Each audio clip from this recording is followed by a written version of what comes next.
나이 들수록 청춘처럼 살아가는 4가지 비결. 하루에 몇 번 정도 웃는지, 예를 들어 잔잔한 미소가 아닌 깔깔 웃음소리를 내며 배가 당길 정도로 웃었던 적을 한번 생각해보면 어릴 적 별것도 아닌 것에 친구들과 배를 움켜잡고 웃었던 기억이 떠오릅니다. 나이가 들면 웃음이 점점 줄어든다고 합니다. 실제로 앨범에 꽂혀있는 우리들의 할머니, 할아버지 사진을 보면 미소는커녕 무표정한 사진들이 훨씬 많죠. 나이 들어서 웃는 경우가 많이 없는 만큼 웃음이 중요하다는 반증이기도 합니다. 오늘은 나이가 들어서도 웃음이 넘쳐나는 동심을 지키며 사는 방법에 대해서 나눠보고자 합니다. 웃으면 좋다는 것은 누구나 잘 알고 있습니다. 많이 웃을수록 엔돌핀이 많이 솟아 스트레스나 통증을 줄여주고 회복감을 더할 수도 있습니다. 옛부터 웃음은 영약이라고 했습니다. 아이들의 경우에는 하루에도 300에서 600번 웃는다고 하는데, 반대로 어른들은 하루 평균 대여섯 번 웃는다고 합니다. 이마저도 웃는 시간은 짧아지고 아이들에 비해 크게 웃지도 않습니다. 더욱이 나이 들수록 그 웃는 횟수도 점점 줄어듭니다. 그렇게 우리가 점점 적게 웃는다는 것을 알아채지 못한 채 무심하게 나이 들다 보면 결국 우리도 웃음을 잃어버린 무표정한 노인네, 더 나아가 고약한 노인네가 되고 말겠죠. 우리는 나이 들수록 웃음을 지켜야 합니다. 웃음을 지킬 수 있는 방법은 간단합니다. 동심을 잃지 않으면 웃음을 간직할 수 있는 것이고, 웃음을 잃지 않으면 당연히 우리는 행복하게 사는 겁니다. 백발에도 동심을 지키며 사는 방법은 첫 번째로 남과 비교하지 않는 것입니다. 아이들은 남과 자기를 비교하지 않고 또 다르다는 것에 차별하지 않습니다. 부잣집 아이든 가난한 집 아이든 함께 놔두면 잘 어울려 놀고 곧 친구가 되죠. 나이가 들수록, 특히 중년에 접어들면서부터 친구와 동료들을 포함한 다른 사람들과 비교하는 경향이 점점 더 짙어집니다. 다니는 회사를 비교하고, 직급을 비교하고, 연봉을 비교하고, 소유한 자동차를 비교하고, 거주하는 동네를 비교하고, 아파트 평수를 비교해야 됩니다. 그러면서 뭐라도 하나 빠지려고 하면 마음이 급해집니다. 그렇게 비교해서 뒤처진다고 생각하면 자존감이 떨어지고 행복 지수가 낮아지는 겁니다. 우리가 학교 다닐 때부터 상대 평가를 해대는 그 한반도 남쪽은 정말이지 비교 천국입니다. 그러니 우리가 알게 모르게 비교하는 습관을 갖게 되는 거죠. 타인과 자신의 상황을 비교하고 자신이 부족하다는 사실을 알게 되었을 때 자신에게 실망하고 남 앞에서 위축되니까 살맛이 나지 않고 웃을 일도 없습니다. 어깨는 처지고 기가 죽죠. 인생 후반전에 들어서면 쉽지는 않겠지만 비교하는 습관을 버리도록 해야 됩니다. 비교하는 것을 멈추면 비로소 나만의 페이스로 달릴 수 있습니다. 두 번째, 감정 표현을 적극적으로 하는 것. 평소에 감정 표현을 적극적으로 하는 사람은 뇌 활동이 활발해져서 행복감도 더 많이 느낀다고 합니다. 기쁜 일이 있어도 슬픈 일이 있어도 사람이면 제대로 감정 표현을 하고 살아야 합니다. 감정 표현을 하지 않으면 그 속에 뭐가 들어있는지 상대방도 알기 어려울 뿐더러 우리는 그 인생 자체도 너무 건조하고 무덤덤해집니다. 아이들은 자신의 기쁨, 즐거움, 놀라움 그리고 슬픔까지 다 드러냅니다. 우리가 하루를 살면서 감정을 표현할 때가 정말 많습니다. 고맙다, 수고했다, 애썼다, 반갑다, 축하한다, 그리고 사랑한다. 제대로 감정을 실어서 내 마음이 상대방에게 제대로 전해줄 수만 있다면 그 자체로 행복하지 않을 수 없습니다. 또 그런 감정을 전달받은 사람도 물론 함께 행복해집니다. 축하할 일이 있으면 축하한다는 말과 함께 하이파이브도 같이 부딪혀보고 말입니다. 하다못해 코미디 보고 많이 웃고 영화나 드라마 보고 많이 운다고 부끄러울 것이 없습니다. TV 보고 이러면 실없다고 하지만 전혀 아닙니다. 그 감정 표현 그대로가 행복감을 가져다 줍니다. 웃음이면 더 좋겠지만 눈물도 굳이 억누르고 감출 일이 못 됩니다. 안에 쌓아두는 것보다 슬프면 펑펑 울어 제껴주는 것이 마음에는 더 좋죠. 세 번째, 일상의 새로움을 즐기는 것. 아이들에게는 세상은 새로운 것들로 가득 찼고 그 새로움에 대한 호기심은 그들의 뇌를 자극하고 성장시킵니다. 못 보던 그 새로운 것을 마주했을 때 그냥 그런가 보다 하는 것이 아니라 호기심으로 눈 크게 뜨고 이리저리 살펴보며 일상의 새로움을 즐기면 더욱더 행복해집니다. 호기심 없는 인생은 삭막합니다. 호기심은 우리들에게 동심과 열정을 가져다 준다는 사실, 또 호기심은 똘망똘망한 생기 있는 눈망울을 우리들에게 돌려줍니다. 네 번째, 모르는 것을 인정하고 배우는 것. 아이들에게 세상은 궁금한 것 천지이고 모르는 것을 창피해하지 않습니다. 하지만 어른들은 자존심 때문에 자신이 모르고 있다는 것을 감추려는 경향이 있죠. 대화 중에 모르는 게 나왔을 때 상대방에게 물어보지 않으면 대화도 겉돌 뿐만 아니라 몰랐던 것을 영영 모르게 살게 됩니다. 나중에 찾아봐야겠다 생각하며 그 순간을 모면하지만 말처럼 웬만하지 않으면 나중에 찾아보게 되질 않습니다. 자존감이 낮은 사람은 자신이 무지한 사람으로 보이게 될까봐 그것이 두려워서 질문하지 않는 경향이 많습니다. 그러지 말고 때로는 좀 뻔뻔하다 싶을 정도로 물어볼 건 물어보고 살아도 됩니다. 모르는 것을 모른다고 말하는 용기, 그래서 질문하고 그 자리에서 대충이라도 알고 넘어가는 게 마음을 더 가볍게 해줍니다. 몰랐을 때 그나마 질문하고 그래야 나중에라도 더 찾아보게 됩니다. 질문하지 않는 사람은 나중에 찾아보지도 않겠죠. 모르는 것은 죄가 아닙니다. 하지만 모르는 것을 아는 척하고 넘어가는 것이 더 창피한 일이죠. 동심은 주름살과 책임감과 반비례하는 것 같습니다. 세상이 우리를 이렇게 주눅들게 하고 억누르려고 하면 할수록 우리는 악착같이 동심을 잃지 않으려고 노력해야 할 것 같습니다. 남들이 철들지 않았다고 뭐라고 해도 그렇게 산다 한들 남에게 피해를 주고 사는 것도 아닙니다. 우리가 행복해지면 됩니다. 오늘도 동심으로 돌아가는 하루가 되시길 진심으로 바라겠습니다. 노후의 고독이 오히려 행복인 이유. 현재 고령 인구가 77만 명까지 급증하면서 혼자 사는 노인만 150만 명을 넘었다고 합니다. 전체 가구 수의 3분의 1이 1인 가구라고 하니 중장년과 노년층도 예외가 아니죠. 세상은 점점 더 혼자 살아가는 사람들이 늘어갈 것이고 혼자 살게 된 사연이야 다양하겠지만 혼자 산다는 것 하나로 이상하거나 측은하게 볼 일은 더 이상 없습니다.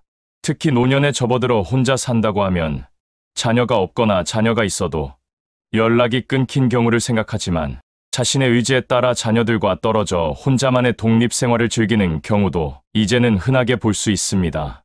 혼자 산다고 하면 우선 연상되는 것이 고독과 외로움과 같이 부정적인 단어부터 떠올리게 되지만 혼자가 되어보니 혼자 사는 것도 행복하다는 분들이 생각보다 많습니다.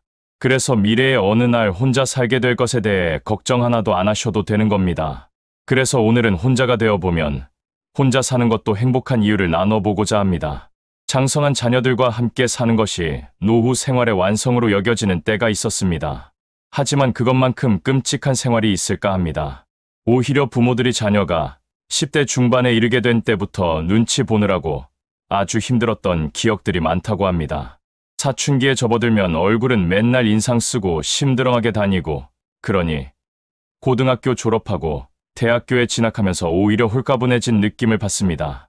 자식들이 10대만 돼도 눈치 보며 사는데 결혼해서 자신의 가정을 꾸린 자식과 함께 산다는 생각을 하면 벌써부터 지칩니다. 그때가 되면 이제는 정말로 모든 주도권이 자식에게 넘어가게 되겠죠. 실제로 가족과 함께 사는 노인이 혼자 밥을 먹는 경우가 허다한데 이럴 경우에 혼자 사는 노인보다 우울증 위험이 더 높다는 연구 결과가 있습니다. 군중 속의 고독이라고 하죠. 그러니까 몸만 함께 산다고 행복해지기가 힘듭니다. 이제부터는 생각을 바꿔서 자식들이 장성하면 부모와 떨어져 사는 것이 당연한 것이고 그렇게 자식들과 처음부터 일정 거리를 유지하고 사는 것이 부모 자식 간의 관계에도 훨씬 좋기 때문에 혼자 살게 되었다고 섭섭해하거나 풀 죽어 지내면 안 되겠습니다. 이젠 혼자 사는 것이 대세가 된 세상이니 속 편하게 세상 변화와 딱 맞춰 산다고 생각하면 오히려 편해지는 기분이 듭니다. 어떤 이유로든 혼자서 남게 되면 자신을 돌아볼 수 있는 소중한 기회를 가지게 됩니다. 자신의 내면에 숨겨진 목소리에 귀를 기울이기 시작하고 제대로 된 자신을 되찾을 수 있게 됩니다. 홀로 인생을 살아가는 의지가 지금껏 살면서 느껴보지 못한 해방감을 줄 수 있습니다.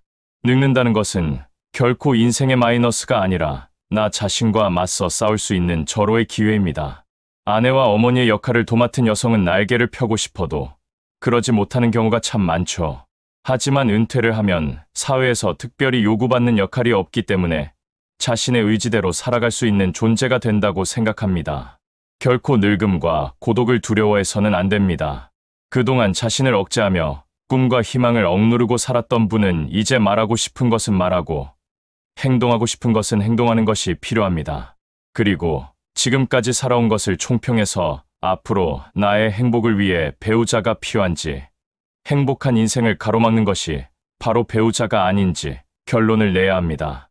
젊은 시절 아무리 내 속을 썩였더라도 지난 날을 뉘우치고 개선 의지가 현저하다면 한번 생각해 볼 여지는 있지만 여전히 사람 무시하고 고집불통에다가 아나무인으로 살고 있다면 이건 재고의 여지가 전혀 없습니다. 잘라내야 합니다. 그리고 독립해서 이제는 자기 주도권, 자기 결정권을 가지고 재미지게 살아갈 수 있는 기회가 주어졌습니다. 이제는 더 이상 누군가에 의해 통제되는 삶이 아닌 나만의 삶을 살아가는 노년기를 보낼 수 있다는 것에 감사하며 살 수 있습니다. 오늘 영상을 보신 모든 분들의 하루하루가 행복하시길 진심으로 바라겠습니다. 혼자 사는 노인들만 깨달은 이것. 혼자 산다는 의미는 싱글이나 독신으로 산다는 말이 아닙니다. 그래서 독거노인을 떠올리시거나 고독사를 상상하시면 안 됩니다. 우리 세대는 어릴 적부터 독립적인 존재로 인정받기보다는 학교에서조차 통제와 관리의 대상으로만 취급받았습니다. 혼자여야 한다는 의미는 주체적이고 독립적인 한 인간으로서 자신의 개성을 살리고 자신의 목소리를 내고 남보다는 자신을 위해서 살아보자는 뜻입니다. 친구들과 단절하고 배우자와 헤어지고 공동체에서 고립된 채 살자는 뜻이 아닙니다. 우리는 더불어 함께 살아야 행복한 존재들입니다. 공동체 속에서 함께 생활하고 서로 돕고 서로 의지하고 살아야 하는 것이죠. 하지만 그 속에서 삶의 균형을 이룰 수 있게 혼자만의 시간도 필요합니다. 친구들과 어울려 왁자지껄 재미나게 이야기를 나누는 시간도 필요하지만 집에 돌아와 혼자 있을 때 느끼는 그 조용하고 잔잔한 분위기가 주는 편안함, 행복감도 있어야 하는 것입니다. 그래서 나이 들수록 우리 내면을 들여다볼 수 있는 혼자만의 시간이 필요합니다. 그렇다면 왜 많은 사람들이 나이 들수록 그렇게 혼자가 좋다고 하는 것일까요? 첫 번째, 모든 것을 내 마음대로 할 수 있다. 여럿이 모이면 자신의 뜻이나 마음과는 달라도 대세를 따라줘야 하고 또 그것이 단체 생활을 잘하는 요령이기도 합니다. 토론을 할 때는 자신의 의견을 가감없이 내야 하지만 의견이 모아지면 그것을 따라야 하는 거죠. 분위기를 깰 수 없어 대세에 맞춰주지만 사실 여간 불편한 것이 아닙니다. 음식만 해도 그렇습니다. 능률과 효율성이 이 뼛속까지 자리 잡은 우리 한민족은 함께 모여 음식을 먹을 때조차도 메뉴를 통일해야 합니다. 그것을 아주 당연하게 생각하죠. 단체로 식당에 들어갔는데 음식을 각자 입맛에 맞게 따로 시킬 수가 없다는 게 참 힘듭니다. 유치원, 초등학교를 시작으로 단체 생활을 하면서 우리는 하나의 개인으로 존중받기보다는 그저 관리와 통제의 대상으로만 살아왔습니다. 똑같은 옷에 똑같은 머리 모양을 하고 늘 줄을 맞춰 걸어야 했죠. 개성이라는 말은 먼 나라의 이야기뿐이었습니다. 그래서 그런지 대한민국만큼 유행에 민감한 나라도 없습니다.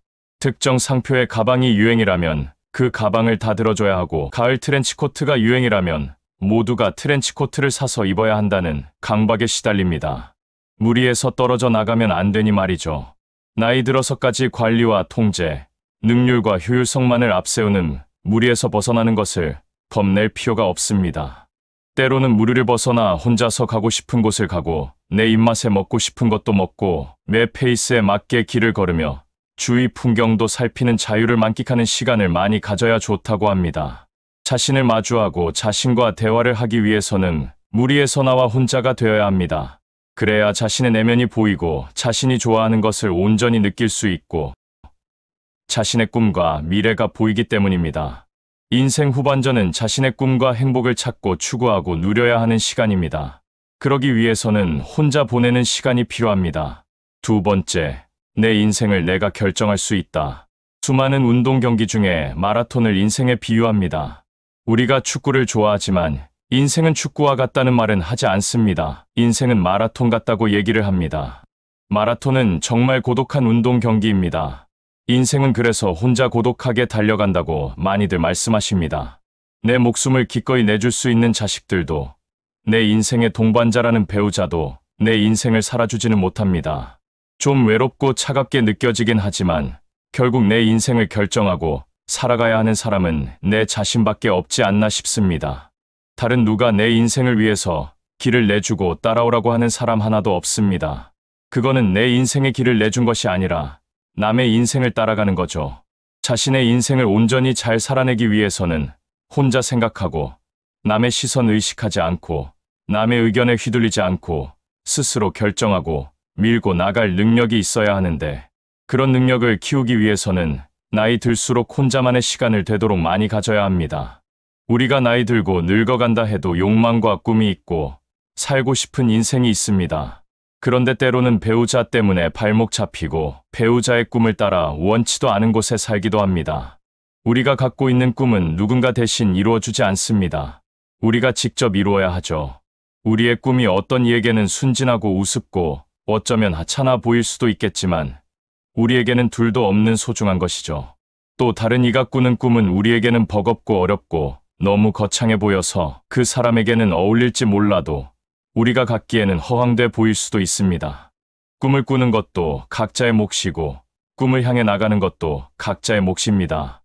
소망했던 꿈을 이뤄내고 자신만의 인생을 살아내기 위해서는 혼자만의 시간을 갖고 계획하고 준비하고 그리고 결단해서 자신만의 의지와 페이스로 도전하는 것이 필요합니다. 인생 후반전은 다른 이의 꿈을 위해 사는 시간이 되어서는 안 됩니다.